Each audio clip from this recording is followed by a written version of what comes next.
Le bras de fer entre agriculteurs européens et Bruxelles poursuit son cours.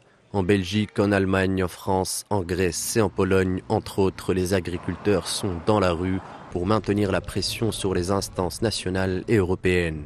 Les agriculteurs aux quatre coins de l'Europe dénoncent des conditions d'entrée sur le marché européen trop généreuses pour l'Ukraine et pour le Mercosur.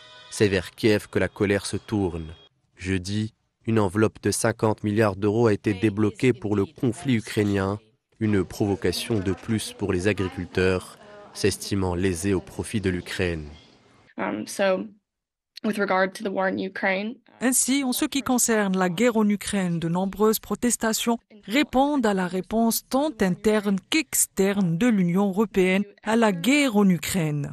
L'Union européenne a réellement essayé de mobiliser les exportations ukrainiennes de manière à fournir une aide à l'Ukraine. Mais cela a provoqué beaucoup de colère et attisé le mécontentement des agriculteurs européens, notamment par peur de la concurrence.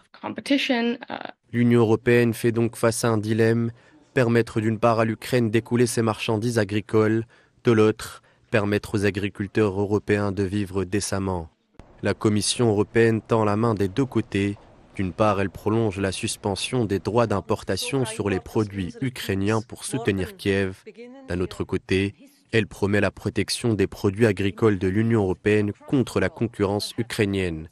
Une opposition difficile à tenir, alors que les agriculteurs polonais projettent de bloquer la frontière entre l'Ukraine et la Pologne ce 9 février.